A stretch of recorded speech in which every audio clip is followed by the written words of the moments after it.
حسینی حسینی آزادا آزادا حسینی آزادا حسینی آزادار production.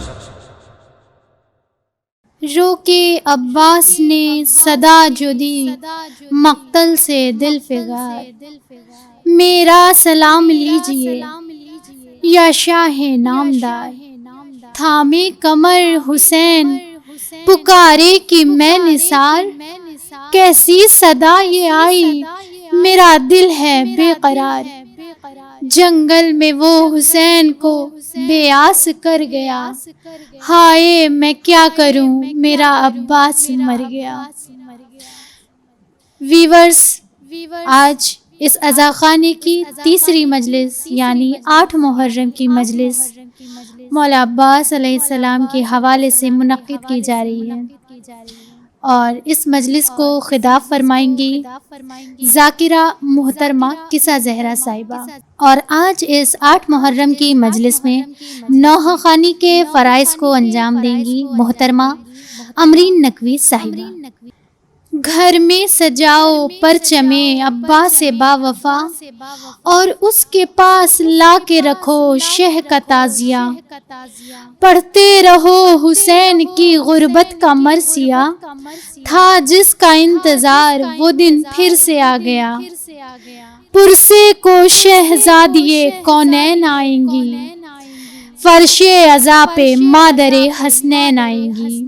اور اس شعر کے ساتھ میں بلانا چاہوں گی محترمہ کسا زہرا صاحبہ کو کہ وہ آئیں اور مجلس کے فرائض کو انجام دیں۔ بسم اللہ۔ خوشنود امام زمانہ پر بآواز بلند صلوات۔ رحم اللہ من قرأ الفاتحہ۔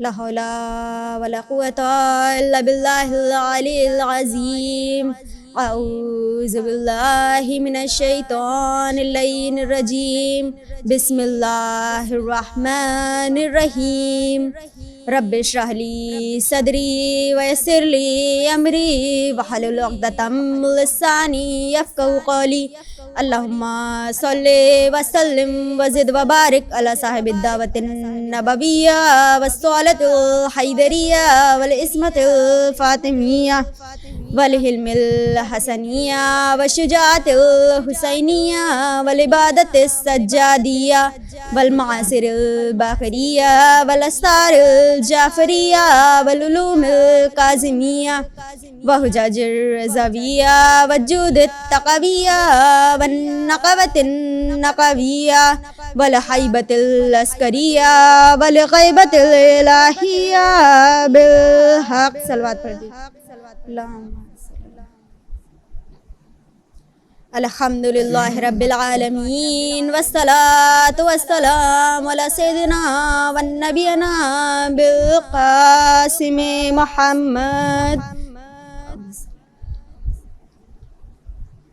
وعلى أهل بيته الطيبين الطاهرين المعصومين المظلومين ولعنة الله على أعدائهم أجمعين من يومنا هذا إلى قيام يوم الدين، أما بعد فقد قال حق سبحانه وتعالى في كتابه المبين وهو أصدق الصادقين وقوله الحق، بسم الله الرحمن الرحيم، يا أيها الرسول بلغ ما أنزل إليك من ربك وَإِن لَّمْ تَفْعَلْ فَمَا بَلَّغْتَ رِسَالَتَهُ۔ صلوات پڑھ دیجئے بر محمد و آل محمد پر۔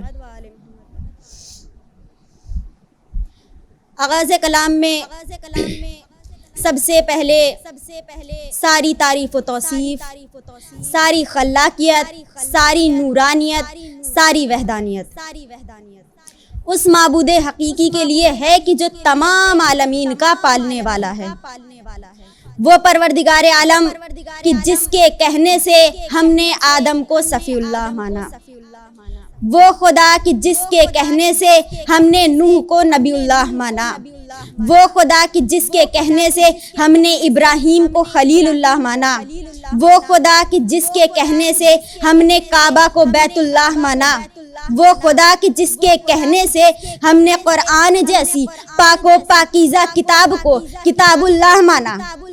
ساری تعریف اس پروردگار عالم کے لیے ہے کہ جس نے تمام مخلوقات کو خلق کیا، سب کی حاجات کو سننے والا ہے، سب کے رنج اور غم کو دور کرنے والا ہے، سب کی مصیبت کو دور کرنے والا ہے، اور ہمیں اس پروردگار عالم کا ہر وقت اور ہر چیز کے لیے شکریہ ادا کرنا چاہیے کہ اس نے ہمیں آنکھیں دی، اس چیز کا شکریہ ادا کریں، اور آنکھوں میں بینائی بھی دی، اس چیز کا بھی شکریہ ادا کریں، کیونکہ آنکھیں ان کی بھی ہوتی ہیں کہ جن کی آنکھوں میں بینائی نہیں ہوتی، اور اس چیز کا شکریہ ادا کریں کہ پروردگار عالم نے ہمیں ہاتھ دیے اور ہاتھوں میں قوت دی، اس لیے کہ ہاتھ ان کے بھی ہوتے ہیں کہ جن کے ہاتھوں میں قوت نہیں ہوتی، ہمیں پیر دیے، پیروں میں قوت دی، اس چیز کا شکریہ ادا کریں، اور جب بھی ہمیں کوئی نعمت حاصل ہو تو ہم پروردگار عالم کا شکریہ ادا کریں۔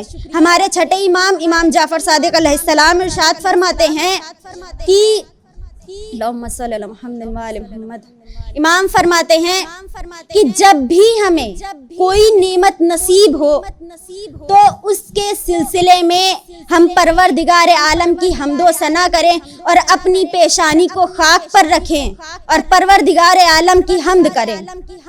ہمیں اس چیز کا شکریہ ادا کرنا چاہیے کہ ہم اہل بیت سے محبت کرتے ہیں، اس نے ہمیں اس قوم میں خلق کیا ہے، وہ پروردگار عالم کی جس نے ہمیں خلق کرنے سے پہلے ہماری ہدایت کے تمام انتظام کر دیے، وہ خدا کی جس نے ہمیں خلق کرنے سے پہلے 1,24,000 نبیوں کو خلق کیا، قرآن مجید کو بھیجا، اور اسی قرآن میں پروردگار عالم ارشاد فرما رہا ہے کہ اپنے رسول سے کہہ رہا ہے کہ پہنچا دیجئے اس کو کہ جو آپ پر نازل ہوا ہے، اگر نہیں پہنچایا تو گویا رسالت کا کوئی کام ہی انجام نہیں دیا۔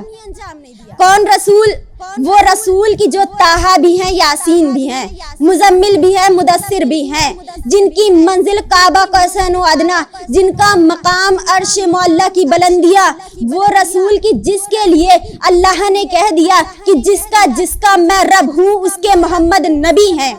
تو اگر اللہ کہہ رہا ہے اگر میں تمام آسمان والوں کا رب ہوں تو محمد تمام آسمان والوں کے نبی ہیں، اگر میں تمام زمین والوں کا رب ہوں تو محمد تمام زمین والوں کے نبی ہیں، اگر میں تمام پہاڑ والوں کا رب ہوں تو محمد تمام پہاڑ والوں کے نبی ہیں۔ تو جیسا اللہ کہہ رہا ہے کہ جس کا میں رب اس کے محمد نبی ہیں، لیکن وہی خدا میدان غدیر میں کیا کہہ رہا ہے کہ پہنچا دیجئے اس کو جو آپ پر نازل ہوا ہے، اگر نہیں پہنچایا تو گویا رسالت کا کوئی کام ہی انجام نہیں دیا۔ تو رسول خدا میدان غدیر میں خطبہ دے رہے ہیں، رسول خدا نے فرمایا کہ اللہ مولایا، اللہ میرا مولا ہے۔ پھر رسول خدا نے کہا وَأَنَا مَوْلِيَ الْمُؤْمِنِينَ، اور میں مومنوں کا مولا ہوں۔ پھر رسول خدا نے کہا کہ وَمَنْ كُنْتُ مَوْلَا فَهَذَا عَلِيٌّ مَوْلَا، اور جس کا میں مولا ہوں اس کے یہ علی مولا ہیں۔ تو دیکھیے کہ رسول خدا خطبہ دے رہے ہیں، ہم کلمہ پڑھ رہے ہیں، رسول خدا نے کیا کہا کہ اللہ مولایا، اللہ میرا مولا ہے۔ ہم نے کہا لا الہ الا اللہ۔ رسول خدا نے کہا وَأَنَا مَوْلِيَ الْمُؤْمِنِينَ، ہم نے کہا محمد رسول اللہ۔ رسول خدا نے کہا وَمَنْ كُنْتُ مَوْلَا فَهَذَا عَلِيٌّ مَوْلَا، اور جس کا میں مولا ہوں اس کے یہ علی مولا ہیں۔ ہم نے کہا علی ولی اللہ۔ ادھر رسول خدا کا خطبہ تمام ہوا، ہمارا کلمہ تمام ہوا۔ صلوات پڑھ دیجئے بر محمد و آل محمد پر۔ لیکن رسول خدا اس بات کو محسوس کر رہے تھے کہ کچھ لوگ ایسے ہیں جو علی سے دشمنی رکھتے ہیں، علی سے بغض رکھتے ہیں، علی کے قریب آنا پسند نہیں کرتے ہیں۔ یہ لوگ ایسے تھے جو نمازیں بھی ادا کرتے تھے، یہ لوگ ایسے تھے جو روزے بھی رکھتے تھے، یہ لوگ ایسے تھے جو مسجدوں میں بھی آتے تھے، یہ لوگ ایسے تھے جو حج بھی کرتے تھے، یہ لوگ ایسے تھے جو بظاہر بڑے متقی اور پرہیزگار نظر آتے تھے۔ ان کے لیے رسول خدا نے کچھ خاص احادیث بیان کی۔ رسول خدا کہتے ہیں اگر تم یہ جاننا چاہتے ہو کہ علی کس ذات کا نام ہے، علی کس ہستی کا نام ہے، علی کس شخصیت کا نام ہے، تو جس طرح تمہاری نگاہ میں یوم جمعہ ہے یعنی وہ تمام دنوں پر فضیلت رکھتا ہے، جس طرح یوم جمعہ تمام دنوں پر فضیلت رکھتا ہے، اسی طرح علی مرتضیٰ تمام انسانیت پر فضیلت رکھتے ہیں۔ رسول خدا یوم جمعہ کے لیے ارشاد فرماتے ہیں کہ یوم جمعہ وہ ہے جو دنوں کا سردار ہے، تو جس طرح یوم جمعہ دنوں کا سردار ہے، علی مرتضیٰ تمام امت کے سردار ہیں۔ پھر رسول خدا نے فرمایا کہ وہ لوگ جو رمضان سے بڑی محبت کرتے ہیں اور کہتے ہیں کہ رمضان کا مہینہ بڑا بابرکت مہینہ ہے، رمضان میں بڑی عبادتیں کرنی چاہیے، روزے رکھنے چاہیے، نیک عمل انجام دینا چاہیے، تو جس طرح رمضان تمام مہینوں پر فضیلت رکھتا ہے، اس طرح علی مرتضیٰ تمام انسانیت پر فضیلت رکھتے ہیں، تمام انسانیت پر فضیلت رکھتے ہیں، تمام امت کے لیے فضیلت ہے۔ پھر رسول خدا نے کیا فرمایا کہ جس طرح رات شب قدر کی ہوتی ہے، فضیلت رکھتی ہے تمام راتوں پر، اسی طرح علی مرتضیٰ تمام امت پر فضیلت رکھتے ہیں۔ قرآن مجید میں شب قدر کے لیے آیا ہے کہ لیلۃ القدر خیر من الف شہر، یعنی کہ شب قدر کی رات وہ ہے کہ جو تمام مہینوں پر، ہزار مہینوں پر فضیلت رکھتی ہے۔ پھر رسول خدا کیا کہہ رہے ہیں کہ علی کی ذات وہ ذات ہے جو تمام امت پر فضیلت رکھتی ہے، جس طرح سے جبرائیل امین تمام فرشتوں پر فضیلت رکھتے ہیں۔ یعنی جبرائیل امین کون ہے؟ جبرائیل امین سردار ملائکہ ہے، تو جس طرح جبرائیل امین سردار ملائکہ ہے، اس طرح علی مرتضیٰ سردار بشر ہیں۔ صلوات پڑھ دیجئے بر محمد و آل محمد پر۔ تو ولایت کو سمجھنا ضروری ہے، معرفت ولایت ضروری ہے کہ ایک شخص ابو ذر غفاری کے پاس صاحب رسول تھے، ابو ذر غفاری سے پوچھتا ہے کہ یہ بتائیے کہ لوگ موت سے کیوں ڈرتے ہیں؟ تو ابو ذر غفاری نے کہا کہ اگر کسی کے پاس 2 گھر ہو، 2 مکان ہو، اور اس نے ایک کو سجا رکھا ہو، بسا رکھا ہو اور بہت خوبصورت ہو، اور دوسرا گھر اجڑا ہوا ہو، بکھرا ہوا ہو، تو کیا کوئی چاہے گا اجڑے اور بکھرے ہوئے گھر میں رہنا؟ اسی طرح سے ہم نے اپنی دنیا کو آباد کر رکھا ہے اور اپنی قبروں کو ویران کر رکھا ہے۔ ہمارے چھٹے امام فرماتے ہیں کہ جب مومن یا جب کوئی شخص مرتا ہے، اس کی وفات ہوتی ہے، تو وہ اس کی روح بڑا گھبراتی ہے اپنے جسم کو دیکھ کر۔ کس لیے مولا کہتے ہیں کہ اگر کوئی شخص کسی گھر میں رہتا ہے تو اسے اس گھر سے محبت ہو جاتی ہے، جب بھی وہ اس گھر سے نکلتا ہے تو اسے یاد آتا ہے کہ یہاں پر میں کھاتا تھا، یہاں پر میں سوتا تھا، یہاں پر میں پیتا تھا، ہر چیز اسے یاد آتی ہے۔ لیکن اگر کوئی اسی گھر کو گرا دے تو اسے اذیت ہوتی ہے۔ اسی طرح روح کا گھر بھی جسم ہوتا ہے تو روح کو اذیت ہوتی ہے، لیکن اسی قبر میں ایک جانب سے ایک نور نظر آتا ہے تو روح بڑا خوش ہوتی ہے اور پوچھتی ہے کہ تم کون ہو؟ کہا میں تمہاری نمازیں، کہا بڑا بس اتنا سا نور ہے، کہا کہ جس توجہ کے ساتھ تم نے نمازیں ادا کی تھی بس اتنا ہی تو نور ہونا تھا۔ پھر اس کے بعد بائیں جانب سے ایک نور نظر آتا ہے، پھر روح پوچھتی ہے کہ تم کون ہو؟ کہا میں تمہارا روزہ، کہا بس اتنا سا نور، کہا جتنا روزہ رکھا تھا اتنا ہی تو نور ہونا تھا۔ پھر سامنے سے ایک نور نظر آتا ہے، اب اس سے پوچھتی ہے کہ تم کون ہو؟ کہا میں تمہارے خمس اور زکوٰۃ، کہا بس اتنا سا نور۔ اب حج و زیارات عمرے کا نور نظر آتا ہے، کہتی ہے کہ تم کون ہو؟ کہا میں تمہارا حج اور زیارات عمرے